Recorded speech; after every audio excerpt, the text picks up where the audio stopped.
नमस्कार, good morning, शुभ प्रभात। मैं हृदय मिश्रा आप सभी का स्वागत करता हूं। कैसे हैं आप सभी लोग? आई होप आप सभी लोग अच्छे होंगे, अपनी पढ़ाई को बहुत ही अच्छे ढंग से कर रहे होंगे। देखिए, आज की डेट है हमारा 6 सितंबर और आज के कुछ महत्वपूर्ण करंट अफेयर पर हम लोग चर्चा करें। लेकिन उसके पहले हमारा उद्देश्य यह है कि जो भी अंतिम पायदान पर जो बैठा हुआ शिक्षार्थी विद्यार्थी है उस तक एक बेहतर कंटेंट जा सके और उस कंटेंट को पहुंचाने में न सिर्फ हमारी बल्कि आपकी भी एक महत्वपूर्ण भूमिका होती है। मैं चाहता हूं कि आप लोग वीडियो को भेज दिया करें।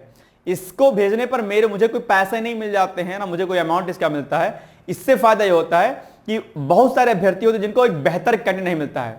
इतना सारा कंटेंट मैं आपको स्टैटिक डाउनलोड कराता हूं, इसको आपको देखेंगे तो 15 दिन आप देखिए, फिर देखिए कितना बेनिफिट आपको मिलेगा। तो इसके लिए जरूरी होता है कि आप इसको शेयर कर दिया करिए ताकि बेनिफिट ज्यादा लोगों को इसका मिलता रहे। तो शिक्षा की इस अलख को जगाने में आपकी एक अहम भूमिका है। मैं आपसे अपेक्षा करता हूं कि आप वीडियो को शेयर जरूर कर दिया करेंगे।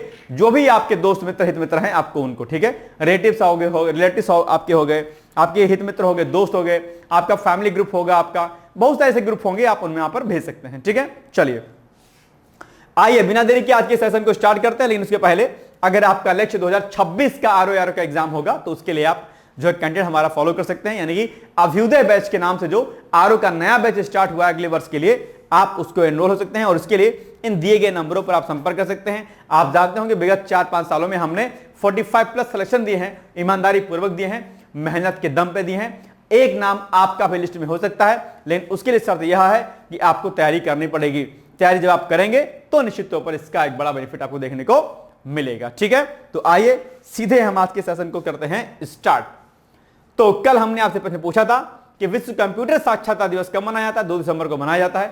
सभी लोगों ने इसका उत्तर सही दिया था और मेरी तरफ से चूंकि शिक्षक दिवस था कल, तो उसके लिए आप लोग मेरी तरफ से कुछ खा पी लीजिएगा। ठीक है, जब भी आप मिलेंगे तो पेमेंट हम कर देंगे इसके लिए। ठीक है, चलिए आज की पहला टॉपिक है जीएसटी काउंसिल की 56वीं बैठक। बड़ा इंपॉर्टेंट है, चर्चाओं में खूब है इस समय ये जीएसटी काउंसिल। आप जानते होंगे 56वीं बैठक हुई और इस 56वीं बैठक में मध्यम वर्गीय परिवार के लिए, गरीब परिवारों के लिए सरकार ने जीएसटी स्लैब में क्या क्या है सुधार किया है और उन सुधारों के फलस्वरूप जो है एक बड़ा बेनिफिट देखने को मिलेगा, बाजार में एक नरमी देखने को मिलेगी और चीजें क्या हो जाएंगी, बहुत तेजी के साथ बढ़ेंगी आगे। क्या कुछ किया सरकार ने, आइए देखते हैं। तो जीएसटी काउंसिल की 56वीं बैठक में कई महत्वपूर्ण फैसलों को मंजूरी अभी हाल ही में दिया गया है। जीएसटी काउंसिल ने मौजूदा 12%, ध्यान सुनिएगा एक एक बात, बड़ी इंपॉर्टेंट न्यूज है आपके लिए। 12%, क्या 12% और 28% टैक्स स्लैब को क्या किया है, समाप्त कर केवल अब 2 स्लैब चलेंगे, 5 और 18% चलेंगे। ये बात ध्यान, यानी कि पहले 4 स्लैब चलते थे, कौन कौन से, 5, 12, 18 और 28। लेकिन सरकार ने कहा ए भाई हम 12 वाला और 28 वाला क्या करेंगे, खत्म कर देंगे। हम खाली 2 रखेंगे, कौन कौन सा, 5 और 18 रखेंगे, जिससे क्या होगा, एक मध्यम वर्गीय परिवार जो होगा उसको एक बड़ा फायदा मिलेगा। हमने पीसीएस और आरओ को जो हमारा जो एप्लीकेशन है उसमें मैं आर्टिकल्स कराता हूं बड़े अच्छे अच्छे, और उन आर्टिकल्स में मैंने कल 5 सितंबर को एक आर्टिकल कराया था जिसमें मैंने जो है जो मध्यम वर्गीय परिवार है उसमें एक आर्टिकल ही था कि भारत की समृद्धि मध्यम वर्गीय जो है, भारत की समृद्धि मध्यम वर्गीय परिवारों से या मध्यम वर्गीय की समृद्धि से भारत का विकास, ऐसा भी आप लिख सकते हैं। तो उसमें मैंने बहुत अच्छे अच्छे पॉइंट बताए थे कि भाई अगर मध्यम वर्गीय परिवार को आगे बढ़ाना है और उसके माध्यम से देश की अर्थव्यवस्था को आगे बढ़ाना है तो उसमें क्या कुछ किया जाना चाहिए, उसमें मैंने एक पॉइंट यह भी मेंशन कराया था। तो अब चूंकि अगर आप बैच का हिस्सा होंगे, हमारे पीसीएस का बैच का हिस्सा होंगे, आरओ मेंस का बैच का हिस्सा होंगे, आरओ प्री का हिस्सा होंगे, आरओ प्री प्लस मेंस का हिस्सा होंगे, तो उसमें हमने आर्टिकल को डलाया हुआ है। बहुत अच्छा आर्टिकल है, इसीलिए मैं कहता हूं कि आप डिकोड एग्जाम के बैच लेंगे तो आपको बहुत सारे बेनिफिट देखने को मिलेंगे इस बैचेस के माध्यम से। तो सरकार ने कहा भैया इसको हम करेंगे खत्म और इका करेंगे हम चालू, यानी 5 और 18 चलेगा, 12 और 28 क्या हो जाएगा, खत्म हो जाएगा। यानी कि कई सारी वस्तुएं हो जाएंगी आप सस्ती और कई वस्तुएं हो जाएंगी महंगी। जैसे जो विलासितापूर्ण वाली वस्तुएं हैं वो हो जाएंगी महंगी, जिसमें खासकर धूम्रपान आदि आता है। इस कदम से कर ढांचे को सरल बनाने और उपभोक्ताओं को राहत प्रदान करने की दिशा में बड़ा बदलाव देखने को जो है मिलेगा इससे। ठीक है, कई आवश्यक वस्तुओं और सेवाओं पर जीएसटी दरों को कम किया गया है। इनमें क्या क्या है आपका, हेयर ऑयल, अब तेल जो आप लगाते हैं बढ़िया सुंदर सुंदर महकता महकता सस्ता हो जाएगा बॉस, ठीक है।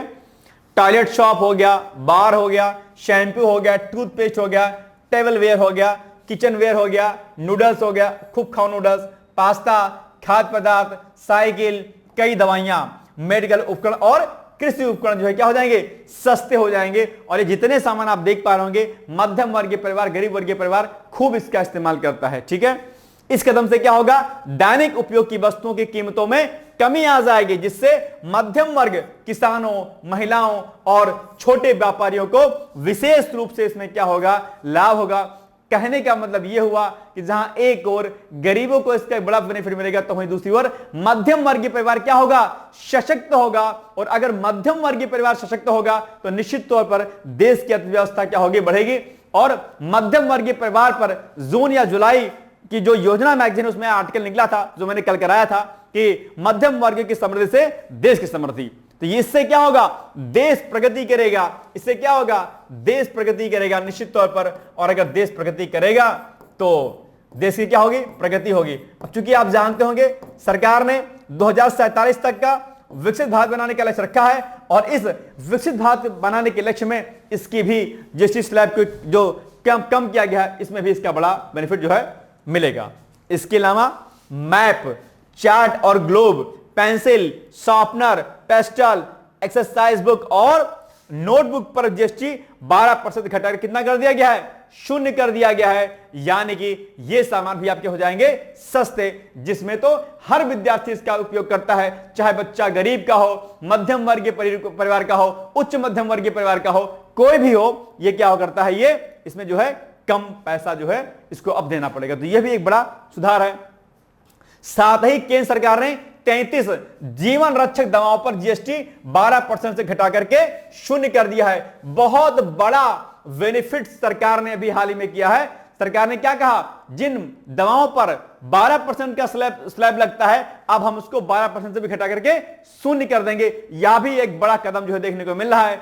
जीवन रक्षक दवाओं में ऑनसोमेनजोन, अबेपारवेरिक, एस्केमिनिम, मोपेओलाजुवाम, पेगिलेटेड, लिपोसोमल, एरिनोटेकन, डाराटुमुमाब, देखो पढ़ लीजिएगा, बड़े कठिन नाम है, बहुत हार्ड नाम है, पढ़ लीजिएगा, ठीक है। जैसे अमीवतामाब, पता नहीं क्या कौन सी दवाई है भाई साहब, एलिटेक्निब, रिलिप्लाम, जो भी है आप इसको देखिए। ये सारी मेडिसिन अगर आप देख पा रहे होंगे, ये सब क्या हो जाएंगे, सस्ती हो जाएंगे अपने आप में। यानी कि इन पर अब 0% स्लैब लगेगा अपने आप में। तो ये भी क्या है, अपने आप में एक बड़ा कदम, क्योंकि दवाइयों में हमारा एक बड़ा पैसा जो है खर्च होता है। और सबसे बड़ी बात है भाई साहब, सरकार ने व्यक्तिगत स्वास्थ्य और जीवन बीमा पर जीएसटी घटाने का भी क्या किया है, फैसला लिया है। व्यक्तिगत स्वास्थ्य और जीवन बीमा पर जीएसटी घटाने का फैसला लिया है। यह भी जो है एक बड़े कदम के रूप में देखने को मिल रहा है। निश्चित तौर पर सरकार का यह कदम एक आम नागरिक के लिए क्या होगा,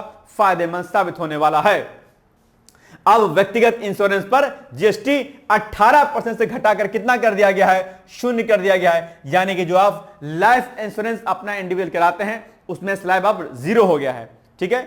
अब थोड़ा सा जीएसटी चर्चाओं में है, तो लगे हाथ हम क्या कर लेते हैं, जीएसटी के बारे में पढ़ लेते हैं। आप जानते होंगे जीएसटी क्या है, जीएसटी एक इनडायरेक्ट टैक्स है। क्या है, इनडायरेक्ट टैक्स है। डायरेक्ट टैक्स और इनडायरेक्ट टैक्स के बारे में क्या जानते हैं आप? अगर जानते हैं तो सुन लीजिए, और नहीं जानते हैं तो कोई बात नहीं, अभी जान लीजिएगा।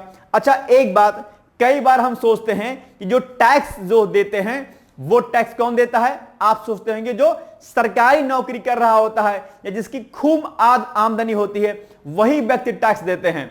ऐसा नहीं है।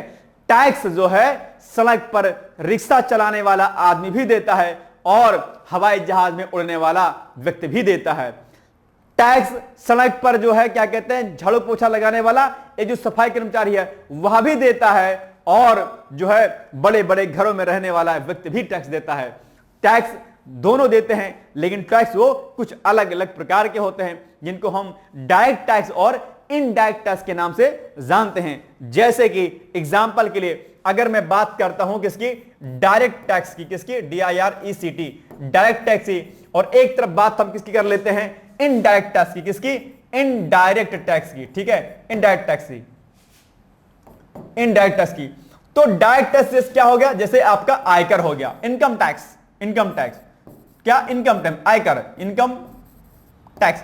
ये जो इनकम टैक्स है क्या है भाई, डायरेक्ट टैक्स है, यानी कि आप जितनी सैलरी होगी उसी सैलरी के आधार पर आपको पे करना पड़ेगा टैक्स के रूप में, दैट्स कॉल्ड डायरेक्ट टैक्सेस। यानी कि जो नौकरी करने वाले जो लोग हैं, जो बिजनेस करने वाले जो लोग हैं, वो इन डायरेक्ट टैक्सेस को देते हैं, ठीक है। अब एक बात, ए नाम का व्यक्ति है, ये ए नाम का, ये इसने क्या दिया, इसने जो है डायरेक्ट टैक्स दिया कर के रूप में सरकार को, ठीक है, ओके। ये जो इनडायरेक्ट टैक्सेस होता है वो क्या होता है, ये अप्रत्यक्ष कर होता है, जो कि दिखता नहीं है लेकिन देना पड़ता है आपको भाई साहब। आप कहेंगे यू कैसे बॉस, यू ऐसे, जो आप वस्तुएं खरीदते हैं, जो सामान आप खरीदते हैं, उन सामान पर टैक्स पहले से लग के आता है बॉस, देना नहीं पड़ता अलग से कि तुमने बिस्किट लिया 5 रुपए का तुमको टैक्स नहीं। जो भी आप सामान खरीदते हैं, जो भी सामान खरीदते हैं, उन पर क्या होता है, टैक्स पहले से लग के आता है, उस पर चार्ज लिखा रहता है, सब कुछ ऐड करके दिया रहता है। यानी कि अगर किसी ऑटो वाले ने, किसी रिक्शा वाले ने, किसी गरीब के बच्चे ने अगर 5 रुपए का बिस्किट 10 रुपए का बिस्किट लिया है, तो ये जो 10 रुपए का रेट है, इस पर ऐड करके टैक्स ऐड गया है। अगर एक पैरासिटामोल की अगर कोई मेडिसिन लेगा तो क्या होगा, उस पर टैक्स पहले से ऐड रहेगा। दिखता नहीं है, हमें देना पड़ता है, दैट्स कॉल्ड इनडायरेक्ट टैक्स, अप्रत्यक्ष कर है, दिखता नहीं है, देना पड़ता है। तो टैक्स हर व्यक्ति देता है, नौकरी करने वाला भी और नौकरी ना करने वाला भी। तो जीएसटी कैसा है, अप्रत्यक्ष कर है, हमें दिखता नहीं है लेकिन देना पड़ता है। अलग अलग सामानों पर, अलग अलग वस्तुओं पर टैक्स दिया जाता है। अच्छा, पहले टैक्स अलग अलग थे, अलग राज्य सरकारें, केंद्र सरकारें अलग अलग टैक्स लगाती थी। अब सरकार ने जब जीएसटी आया था तो क्या किया था, सरकार ने दोनों को मर्ज कर दिया था। तो अब यानी कि जो अलग अलग टैक्स जो अलग अलग लगता था उसको सरकार ने एक कर दिया था। जीएसटी में सुधार, मतलब कि करों में सुधार किया गया था। हालांकि कुछ वस्तुओं पर सरकार ने राज्य सरकारों को छूट दी थी कि भैया इन पर आप अपना टैक्स अलग से लगा सकते हैं। तो एक बड़ी प्रक्रिया जीएसटी की है, उसको कभी हम लोग समझेंगे, थोड़ा सा मैंने आपको समझा दिया। अच्छा, तो इसने दे दिया भैया, ये है बी नाम का व्यक्ति, क्या है, बी नाम का व्यक्ति, इसने सामान खरीदा, इसको टैक्स दे दिया गया, ठीक है। तो अभी क्या हुआ, सरकार ने इन जो अप्रत्यक्ष कर जो अलग अलग वस्तुओं पर लगते थे, ठीक है, उन पर सरकार ने कहा कि भैया कुछ वस्तुओं पर हम स्लैब 0 कर लेंगे, कुछ पर हम कम कर लेंगे। यानी कि जो वस्तुएं, जो बिस्कुट, जो टॉफी, जो नमकीन, जो पेन, जो पेंसिल, जो किताब, जो कॉपी, जो मेडिसिन आप लेते थे, उनका दाम क्या हो जाएगा, कम हो जाएगा, बिकॉज ऑफ सरकार ने इन पर स्लैब क्या कर लिया है, जीएसटी का डाउन कर लिया है। ठीक बात समझ आ गई। अच्छा, इन भाई साहब को देखो जो नौकरी करते हैं, जो मध्यम वर्गीय परिवार के हैं, कोई मास्टर है, कोई लेखपाल है, कोई वीडियो है, ये लोग डबल डबल टैक्स देते हैं महाराज। कहेंगे यूं कैसे भाई साहब, एक टैक्स तो इन्होंने दे दिया किसके रूप में, अपनी सैलरी से निकाल के दे दिया। अब भैया सैलरी दे दिया तो खाएंगे पिएंगे ना, ये भी तो खाएंगे पिएंगे, तो सामान भी तो लेंगे, कोई नहीं लेंगे, सामान भी लेंगे कोई, तो सामान पर भी इनको टैक्स अलग से देना पड़ रहा है। यानी कि ये जो नौकरी पेशा वाला जो व्यक्ति है वो इनडायरेक्ट और डायरेक्ट टैक्स दोनों देता है, ध्यान दीजिएगा। तो ये भी मजेदार बात है अपने आप में। इसलिए अगर आप ये सोचते हैं कि नौकरी करके आप एकदम से राजा आदमी हैं, तो राजा आदमी होते नहीं है। सरकारी नौकरी में जीवन यापन आप कर सकते हैं बस, लेकिन पैसा खूब खर्च होता है बस, ठीक है। चलिए, लाइफ स्टाइल भी आपकी ऐसी होती है ना। चलिए, खैर एनीवेज, तो जीएसटी क्या है, जीएसटी एक इनडायरेक्ट टैक्स है जिसे वस्तुओं और सेवाओं पर, यानी कि आपके जो गुड्स एंड सर्विसेज होते हैं उन पर लगाया जाता है, ठीक है। एक राष्ट्र एक कर एक बाजार की अवधारणा पर जो क्या है, एक राष्ट्र one nation one tax one market, ये क्या है, जीएसटी का ध्येय है। एक टैक्स होगा, पहले अलग अलग टैक्स लग के अलग अलग आते थे, रेट और हाई हुआ करते थे, ध्यान रखिएगा, ठीक है।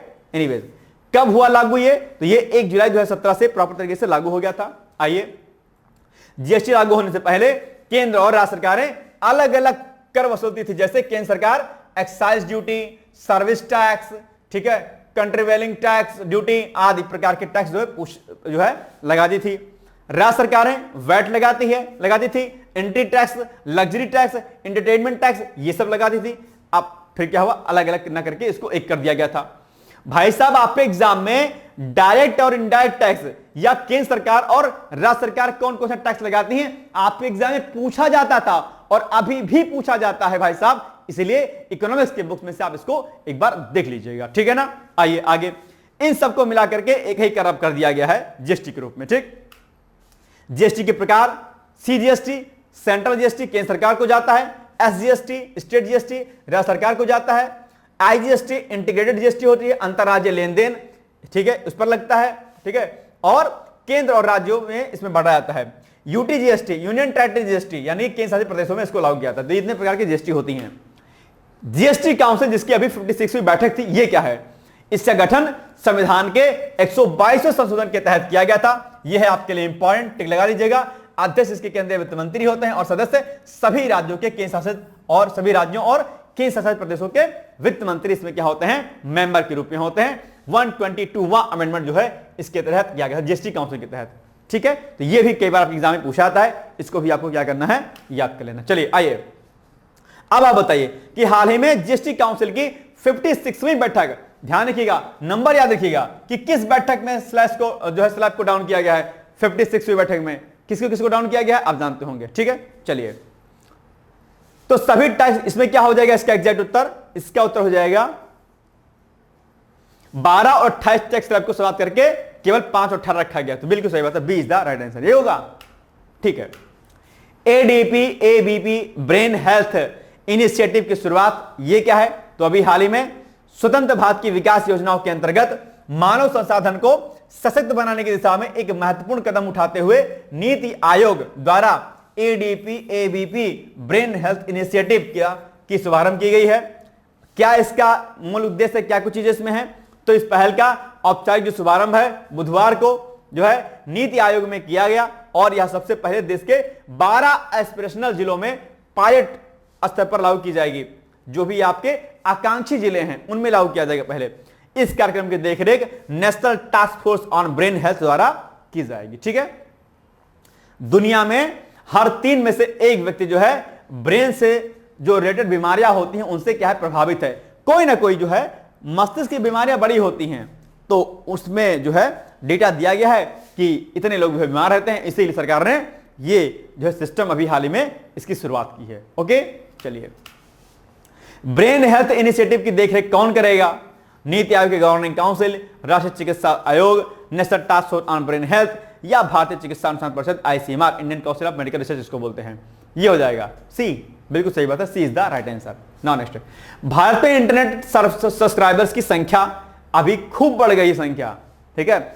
इंटरनेट चलाने वाले भाई साहब हर कोई मजदूर है, रिक्शा चालक है, ठेला वाला है, चाय वाला है, सफाई कर्मचारी है, बड़ा बिजनेसमैन है, छोटा बिजनेसमैन है, मध्यम वर्गीय परिवार का है, बच्चा है, बूढ़ा है, कोई भी हो, सबके हाथ में फोन है और उस फोन में एंड्रॉइड फोन है, उसके हाथ में और नेट चलता है, ठीक है। अब जैसे डेटा रिलीज हुआ, मतलब आसान हुआ, तब तो और चीजें बढ़ गई हैं। तो ब्रॉडबैंड ग्रोथ के कारण 30 जून 2025 तक 1 अरब को पार कर जो है ये डेटा दिया गया कि इतना मिलियन हो गई है, जो मार्च की तुलना में 3.48% क्या है अधिक है। भारतीय दूरसंचार नियामक प्राधिकरण ट्राई की एक रिपोर्ट के अनुसार इन 100 करोड़ से अधिक ग्राहकों में से 4.47 करोड़ के पास वायर्ड इंटरनेट कनेक्शन थे, जबकि 95.81 करोड़ के पास वायरलेस कनेक्शन थे। पहले की बात हो रही है अपने आप में।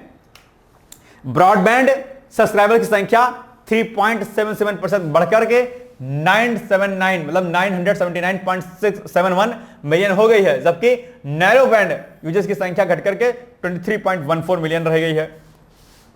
जून तिमाही की अगर बात करें तो कुल टेलीफोन ग्राहकों की संख्या 1228.36 मिलियन टन तक पहुंच गई, जो पिछली तिमाही की तुलना में 1.46% क्या है अधिक है। दूरसंचार क्षेत्र का सकल राजस्व 96,646 करोड़ रुपए तक पहुंच गया है, जो पिछली तिमाही से 1.63% क्या है कम है, लेकिन सालाना आधार पर देखेंगे तो 12.34% क्या है अधिक है अपने आप में। तो ये डेटा दिया गया है कि भारत में जो है इंटरनेट के जो सब्सक्राइबर है वो क्या है खूब तेजी से बढ़ रहे हैं, और जितने ज्यादा लोगों के पास इंटरनेट होगा उतना ज्यादा बेहतर होगा, क्योंकि आजकल हर कार्य किससे हो रहा है? इंटरनेट के माध्यम से हो रहा है। सरकार सुशासन की संकल्पना को साकार करने के लिए, सरकार पारदर्शिता लाने के लिए, जवाबदेहिता को सुनिश्चित करने के लिए, यानी कि अकाउंटेबिलिटी और ट्रांसपेरेंसी को मजबूत करने के लिए सरकार डिजिटलाइजेशन पर क्या कर रही है? फोकस कर रही है। और जिस दिन डिजिटलाइजेशन पूरी तरीके से हो जाएगा उस दिन एक व्यापक स्तर पर हम करप्शन को रोक पाने में क्या होंगे? सक्षम होंगे। आपके एग्जाम में प्रश्न पूछ सकता है कि हाल ही में जो है हालिया रिपोर्ट, ट्राई की हालिया रिपोर्ट के अनुसार बढ़ते हुए इंटरनेट सब्सक्राइबर की संख्या के अंतर्गत किस प्रकार से सरकार डिजिटलाइजेशन को प्रमोट करते हुए आगे बढ़े, और इससे एक जो है सुरक्षात्मक जो चीजें होंगी वो कैसे हो सकती हैं, या फिर पूछ सकता है इसको साइबर सुरक्षा से जोड़ देगा कि जितनी संख्या बढ़ रही है उतने साइबर अटैक जैसी असुरक्षाएं भी आपको देखने को मिल रही है। ऐसे में इन इंटरनेट सब्सक्राइबर को सही मायने में सुरक्षा प्रदान करने के लिए सरकार क्या कुछ कदम उठा रही है या उठा सकती है, ऐसा प्रश्न भी आपके एग्जाम में पूछ सकता है। तो ये चीजें क्या आपके लिए जरूरी हैं। अब आप बताइए कि 30 जून 2025 तक भारत में इंटरनेट सब्सक्राइबर की कुल संख्या कितनी हो गई है। अभी हमने आपको बताया था, ये क्या हो जाएगा, डी वाला हो जाएगा या बी वाला होगा, क्या होगा, बी होगा, B is the right answer. ठीक है, चलिए। सिंगापुर के पीएम लॉरेंस वोंग भारत की 3 दिवसीय यात्रा पर हैं और अभी हाल ही में कई सारे अहम समझौता ज्ञापनों पर हस्ताक्षर किया गया।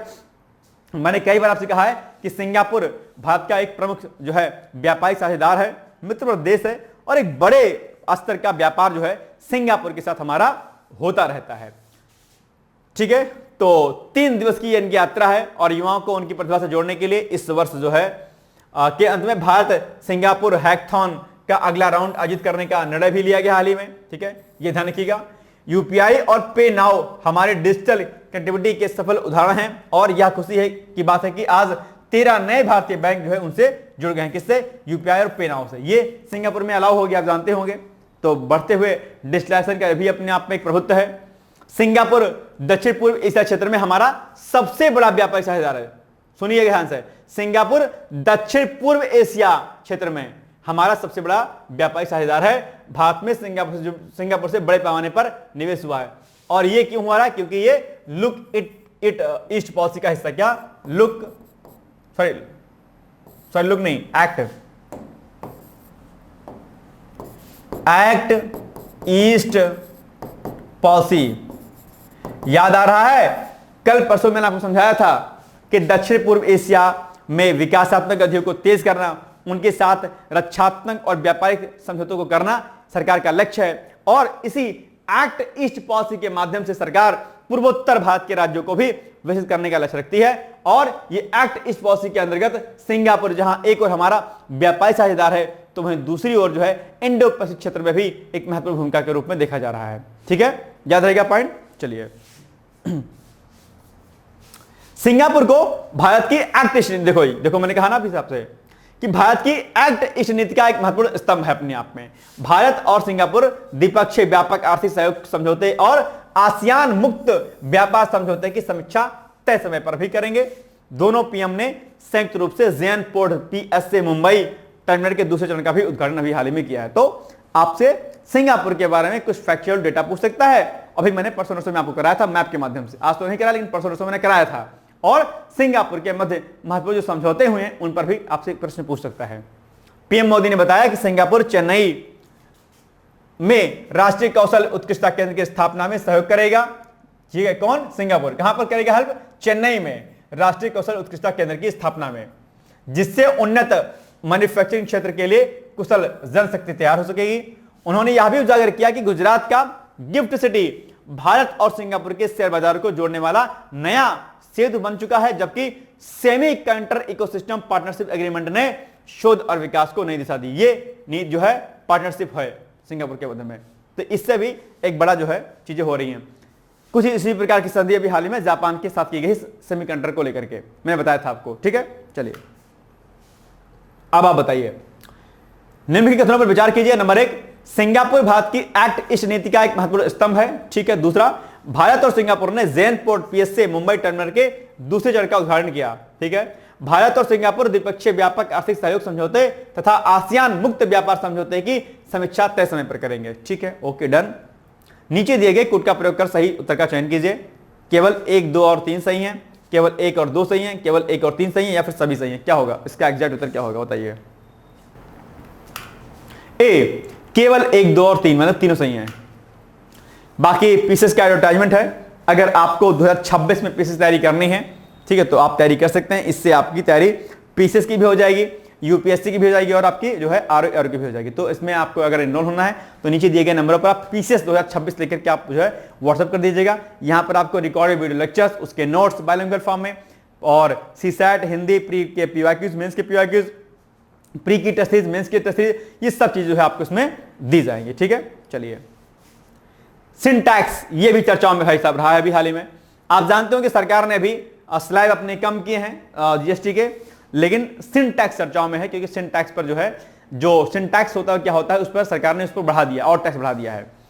सिन टैक्स किन पर लगता है? जो आपकी विलासतापूर्ण वस्तुएं होती है, जो जिससे नुकसान बॉडी को होता है, जैसे शराब हो गया, आपका स्मोकिंग हो गया, आपके पान गुटके पराग हो गए, इस पर सरकार कहती है कि अगर हमने इन पर टैक्स ज्यादा लगाया तो क्या होगा, ये चीजें लोग कम खरीदेंगे। ठीक है, ये सरकार की मतलब एक एक्सक्यूज है कि इस पर जो है अगर हम जितना टैक्स लगाएंगे तो उसको कम खरीदेंगे, क्योंकि ये स्वास्थ्य के लिए हानिकारक होता है। तो सरकार इसको हटाना नहीं चाहती है। हटा क्यों देगी? अगर हटा देगी तो क्या होगा, राजस्व की प्राप्ति नहीं होगी, कि जो भी आपकी विलासतापूर्ण वस्तुएं हैं, खासकर धूम्रपान आदि वाली जो वस्तुएं हैं, ड्रिंक वगैरह है, इसमें क्या होता है, सरकार को खूब पैसा मिलता है, खूब पैसा, जबरदस्त पैसा। लेकिन सरकार जब ये एक्सक्यूज देती है कि हम रेट बढ़ा देंगे इसके तो लोग नहीं पिएंगे, कम खरीदेंगे, ये समझ से मेरे परे है। जिसको पीना होता है ना, वो चाहे 10 रुपए की बोतल हो तो भी पिएगा और 10,000 रुपए की बोतल हो तो भी पिएगा। जहां पे मैं रहता हूं उस रोड पर, नाम ही ले लेता हूं, लखनऊ 60 फीटा रोड जो है आपकी, वहां पर कम से कम 1.25 किलोमीटर के अंडर में कम से कम 7 से 8 दुकानें हैं, ज्यादा होंगी, इनफैक्ट ज्यादा होंगी, 7 से 8 दुकानें जो है ठेका देसी शराब की हैं, ज्यादा होंगी, 10 कम से कम मान के चलो, 10 कम से कम 1.5 किलोमीटर के अंदर में। आप अंदाजा लगाइए, 1.5 किलोमीटर भी नहीं होगा भाई साहब, हम तो कह रहे हैं 1 ही किलोमीटर होगा। 1 किलोमीटर के अंदर में 8 से 10 दुकानें हैं शराब की। आप निकलिए रोड पर, आपको कार से लोग उतरेंगे, फॉर्च्यूनर से उतरेंगे लोग, थार से उतरेंगे लोग, मारुति सुजुकी से उतरेंगे, बाइक स्कूटी से उतरेंगे लोग, ठेले से उतरेंगे लोग, साइकिल से उतरेंगे लोग, ई रिक्शा से उतरेंगे, सब लेंगे बोतल। वो बात अलग है, कोई बड़ी बोतल लेता है, कोई छोटी लेता है, कोई महंगी लेता है, कोई सस्ती लेता है, लेकिन लेते सब हैं अपने अपने अकॉर्डिंग। जितनी क्षमताएं उनकी आमदनी की होती है उससे बढ़कर के लेते हैं। आप ये कैसे कह सकते हैं कि अगर हमने रेट को हाई कर दिया तो लोग शराब पीना बंद कर देंगे? बिल्कुल भी ऐसा नहीं होगा। इसका एक ही इलाज है, इसको जड़ से समाप्त किया जाएगा। यानी कि अगर देश को बचाना है, अगर युवाओं को नशों से बचाना है, तो नशा मुक्त अभियान चला करके देश नहीं बढ़ेगा, देश आगे नहीं बचेगा। अगर आप सोचते कि सिन टैक्स लगा दिया जाएगा, यानी कि टैक्स ज्यादा लगा दिया जाएगा, तो चीजें कंट्रोल हो जाएंगी, कंट्रोल नहीं होगा। जब तक व्यक्तित्व का आप विकास नहीं करेंगे, जब तक संस्कारों को नहीं डालेंगे किसी के अंदर, और जब तक ये सारी चीजें बंद नहीं होंगी, तब तक यह क्रम जो है हमेशा चलता रहेगा। तो ये बातें हमें सरकार को ध्यान रखनी चाहिए। इसीलिए सरकार के इस निर्णय से मैं इत्तेफाक बिल्कुल भी नहीं रखता हूं। जो गलत है सो गलत है, गलत पर आप पर्दा नहीं डाल सकते हैं। लेकिन दिक्कत क्या है, सरकार को एक बड़े राजस्व की प्राप्ति होती है, इसलिए सरकार इसको बंद नहीं कर सकती है। मजबूरी सरकार की ये है एक्चुअली में। ठीक है, चलिए, तो वस्तु एवं सेवा कर परिषद ने हानिकारक और विलासिता की वस्तुओं पर 40% कर की दर को मंजूरी दे दी। सोचिए, सबसे ज्यादा टैक्स अगर कहीं पर लगता है 40% टैक्स लगेगा भाई साहब। कितनी महंगी चीज वस्तु हो जाएगी। यानी कि जो आप पीते खाते थे ना, अब और पैसा आपको देना पड़ेगा भाई साहब, बताइए। और सरकार का राजस्व और बढ़ेगा, आपका ढीला होगा जेब, उनका बढ़ेगा, और नुकसान अल्टीमेटली किसका? आपका है भाई साहब। फेफड़ा गल जाएगा, किडनी गल जाएगी, मुंह गल जाएगा, सभी बर्बाद हो जाएगा, और तुम खुद बर्बाद होगे, तुम्हारा परिवार बर्बाद हो जाएगा, सब बर्बाद हो जाएगा। तो ये एक खराब चीज है जो वर्तमान की 28% से बढ़कर के 22 सितंबर 2025 से प्रभावी हो जाएगी। यानी कि 28 है, अब 40 हो जाएगा। जीएसटी 2.0 सुधार ने करों को मुख्य रूप से 2 दरों में 5% और 18% में बांट दिया है। अब कितना हो गया है? 5 और 12 हो गया है। बाकी के स्लैब क्या हो गया? हटा दिया गया है। ठीक है, तंबाकू उत्पाद जैसे सिगरेट, सिगार, चुरूट, सिगारिलो, पता नहीं क्या है सब, गुटखा, चबाने वाला तंबाकू जैसे जर्दा, अनमैन्युफैक्चर्ड तंबाकू, बीड़ी, सुगंधित तंबाकू और पान मसाला पर 40% कर लगेगा। पेट्रोल के लिए 1200 सीसी और डीजल के लिए 1500 सीसी से ज्यादा इंजन वाली लग्जरी कारों के साथ साथ मीठे, फ्लेवर्ड और कार्बोनेटेड पेय पदार्थों पर 40% का नया कर भी लग जाएगा। जो कोल्ड ड्रिंक, कोका कोला पीते हैं भाई साहब, ऊपर भी लग गया टैक्स खूब ज्यादा। ये भी आपके लिए क्या है? हानिकारक है।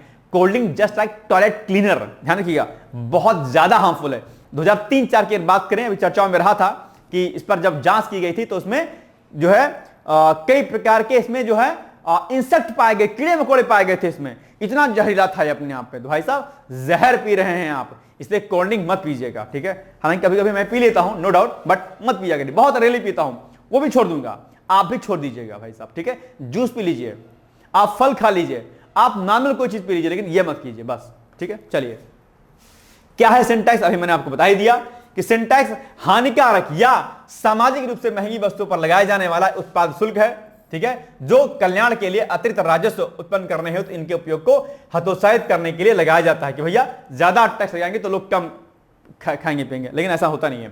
हालांकि सरकार ने घोषणा की है कि तंबाकू उत्पादों पर 28% और शेष की दर तब तक लागू रहेगी जब तक कि क्षतिपूर्ति उपकर ऋण की भुगतान नहीं हो जाता, जिसके बाद ये 40% के स्लैब में आ जाएंगे।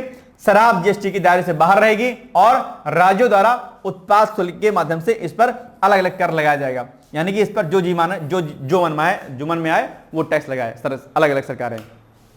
अब आप बताइए जीएसटी परिषद द्वारा हानिकारक और विलासिता की वस्तुओं पर कर की नई दर कितनी निर्धारित की गई है, जो 22 सितंबर 2025 से लागू हो जाएगी। तो ये कर दी गई है 40%, यानी C is the right answer. NIRF 2025 ranking अभी हाल ही में जारी की गई है। ओवरऑल अगर हम इस रैंकिंग के बारे में बात करेंगे तो IIT मद्रास ने रिकॉर्ड 7वीं बार शीर्ष स्थान प्राप्त किया है, ठीक है। और अगर बात हम थोड़ा सा कर लेते हैं NIRF की, तो ये एक जो है रैंक प्रदान करता है अलग अलग शिक्षा संस्थानों की, और इसमें जो है अलग अलग कॉलेजेस और यूनिवर्सिटीज आदि शामिल होती हैं। तो IIT मद्रास ने रिकॉर्ड 7वीं बार शीर्ष स्थान प्राप्त किया है INRF रिकॉर्डिंग, जो INRF रैंकिंग है आपकी। इसके बाद IISc Bengaluru, Indian institute of science जो है आपका, फिर IIT बॉम्बे आएगा। मेडिकल्स की अगर बात करेंगे तो इसमें मेडिकल कॉलेजों की, तो इसमें एम्स दिल्ली शीर्ष स्थान पर है। PGIMER चंडीगढ़ और क्रिश्चियन मेडिकल कॉलेज CMC जो है विलोर आपका जो है अगली 2 कदम आगे हैं। इसमें कॉलेजेस में हिंदू कॉलेज दिल्ली आप जानते होंगे सभी लोग, फेमस कॉलेज है ये है। इसके बाद मिरिंडा हाउस, ये भी जानते होंगे, हंसराज कॉलेज, ये सब दिल्ली के टॉप कॉलेजेस हैं DU के, है ना, जानते होंगे आप लोग। यह रैंकिंग कार्यक्रम NRF की 10वीं वर्षगांठ के रूप में जारी की गई है और SDG श्रेणी पहली बार इसमें जोड़ी गई है। इस बार सस्टेनेबल डेवलपमेंट गोल की श्रेणी इसमें ऐड की गई है इस बार। अन्य श्रेणियों में बात करें तो IIM कोझिकोड लगातार तीसरे व शीर्ष 3 में प्रबंधन संस्थान में बना रहा है। केरला यूनिवर्सिटी 5वें पर और Cochin university of science and technology CUSAT जिसको बोलते हैं छठवां स्थान है, ने राज्य विश्वविद्यालयों में विशेष स्थान प्राप्त किया है। हो सकता है कि इनकी रैंकिंग आपसे पूछे कि हाल ही में जारी NIRF रैंकिंग 2025 के अंतर्गत शीर्ष स्थान जो है कौन है, या ओवरऑल संस्थानों में शीर्ष पर कौन है, तो आप इनका नाम अलग अलग बता देंगे, ठीक है। चलिए 2025 के रैंकिंग में एक नया सस्टेनेबल डेवलपमेंट गोल्स कैटेगरी शामिल किया गया, जिसका उद्देश्य संस्थानों की सामाजिक उत्तरदायित्व यानी कि सोशल रिस्पॉन्सिबिलिटीज और सतत शिक्षा यानी कि इंक्लूसिव जो आपका एजुकेशन है उसमें योगदान को क्या करेगा, ये रेखांकित करेगा। तो यही प्रश्न आपसे इस बार पूछ सकता है, इंपॉर्टेंट है, याद रखिएगा। चलिए अब आप बताइए NIRF 2025 की ओवरऑल कैटेगरी में लगातार 7वीं बार प्रथम स्थान किस संस्थान ने प्राप्त किया है, तो IIT बॉम्बे ने, IISc बेंगलुरु ने, IIT मद्रास ने या फिर IIT दिल्ली ने। अभी देखो समग्र रूप से किसने मिला है, ये देखो IIT मद्रास ने मिला है। बस कर दो आप टिक किस पर, IIT मद्रास पर। कहां पर है, C वाले ऑप्शन में है, ठीक है ना, C is the right answer. ये ना होगा, बस हो गया। अब आपके लिए छोटा सा एक प्रश्न है कि कृत्रिम उर्वरता के लिए प्रयुक्त पदार्थ कौन सा है, silver bromide, silver iodide, ammonium iodide या फिर उपरोक्त सभी। बताइएगा इसका एग्जैक्ट उत्तर क्या होगा, और उम्मीद करता हूं कि आप इसका उत्तर जरूर देंगे। बाकी RO मेंस का अगर आपको बैच लेना है तो उसके लिए आप जो है हमें संपर्क कर सकते हैं। आपका प्री का रिजल्ट आने वाला है, टाइम मत वेस्ट कीजिए, एनरोल हो जाइए हमारे RO के मेंस के बैच में। उसके लिए इन दिए गए नंबरों पर आप हमसे संपर्क कर सकते हैं। RO मेंस लिख करके आप हमें इस पर व्हाट्सएप कर दीजिएगा, ठीक है। तो ये मिलेंगे हम लोग कल, लेकिन उसके पहले एक छोटा सा निबंध आपके लिए है। क्या निबंध है, फोन का बढ़ता इस्तेमाल युवाओं के हित के लिए एक अवसर या घातक। बड़ा अच्छा पॉइंट है, मैंने कल इसको बनाया है, आप इसको लिखने का प्रयास जरूर कीजिएगा कि फोन का बढ़ता इस्तेमाल युवाओं के हितों के लिए एक अवसर या घातक। अब इस फोन की जगह पर आप चाहें तो सोशल साइट भी कर सकते हैं, सोशल साइट दोनों पर लिखिएगा, सोशल साइट, ठीक है। तो एक बार इस पर लिखिएगा और एक बार इस पर लिखिएगा, ठीक है। तो ये निबंध आपके लिए है, उम्मीद करता हूं कि आप लिखेंगे। और बाकी अगर कोई दिक्कत होगी तो आप मुझे कॉल डायरेक्टली कर सकते हैं इस नंबर पर जो कि यहां पर मेंशन है। अगर आपको कुछ भी कंफ्यूजन किसी प्रकार का है तो इस नंबर पर, ये जो 8604409201 लिखा है, इस पर आप व्यक्तिगत रूप से मुझसे बात कर सकते हैं। कोई भी क्वेरी होगी एग्जाम को लेकर के, you can call and WhatsApp, ठीक है। बाकी मिलेंगे हम लोग कल, तब तक आप लोग पढ़ते रहिए, मस्त रहिए, व्यस्त रहिए, यूं ही आगे बढ़ते रहिए और जीवन में एक नए मुकाम को हासिल कीजिए। शुभकामनाएं मेरी बहुत सारी हैं। All the best. Thank you so much. Bye bye. Take care. दोस्तों, क्या आप पीसीएस अधिकारी बनना चाहते हैं? यदि हाँ, तो डिकोड एग्जाम लेकर आया है यूपी पीसीएस फाउंडेशन कोर्स 2025। यह एक ऑल इन वन कोर्स है जिसमें प्रीलिम्स मेंस दोनों ही परीक्षाओं के लिए वीडियो लेक्चर, एनसीईआरटी और standard books based bilingual notes उपलब्ध कराया जा रहा है। इस कोर्स में प्री और मेंस के सभी प्रीवियस ईयर क्वेश्चंस पेपर भी वीडियो लेक्चर के माध्यम से कोर्स में सम्मिलित होंगे। साथ ही साथ में कोर्स का कंटेंट गुणवत्तापूर्ण होने के साथ ही साथ एग्जाम ओरिएंटेड है, जिससे कोर्स लेने वाले स्टूडेंट्स को कोई भी बाहरी पुस्तक या नोट्स पढ़ने की आवश्यकता न पड़े। इस कोर्स में प्रीलिम्स और मेंस के टेस्ट सीरीज तथा आंसर राइटिंग प्रोग्राम भी शामिल है, जिसके साथ ही साथ टेलीग्राम ग्रुप में रेगुलर टॉपिक वाइज टेस्ट कराए जाएंगे। इसके साथ ही सीसेट, निबंध तथा सामान्य हिंदी की अतिरिक्त कक्षाएं भी चलाई जाएंगी तथा हमारे कोर्स से परीक्षा में सफल होकर इंटरव्यू देने वाले विद्यार्थियों को इंटरव्यू की भी तैयारी कराई जाएगी और अंतिम परिणाम कुछ भी हो, पूरी फीस उन्हें रिवार्ड के स्वरूप जो है वापस कर दी जाएगी तथा अगले बैच में उन्हें निःशुल्क प्रवेश प्रदान किया जाएगा। उल्लेखनीय है कि डिकोड एग्जाम एक संस्थान के रूप में 5 वर्ष के अपने सफल कार्यकाल में अब तक 55 से अधिक विद्यार्थियों को विभिन्न परीक्षाओं में अंतिम सफलता दिलाने में अपना सफल योगदान दे चुका है। इस कोर्स की फीस 15,000 रुपये निर्धारित की गई है, लेकिन पहले प्रवेश लेने वाले 100 विद्यार्थियों को 3,000 रुपये की विशेष छूट दी जा रही है। और अधिक जानकारी के लिए हमारे संस्थान के नंबर 6307495944 पर संपर्क करें।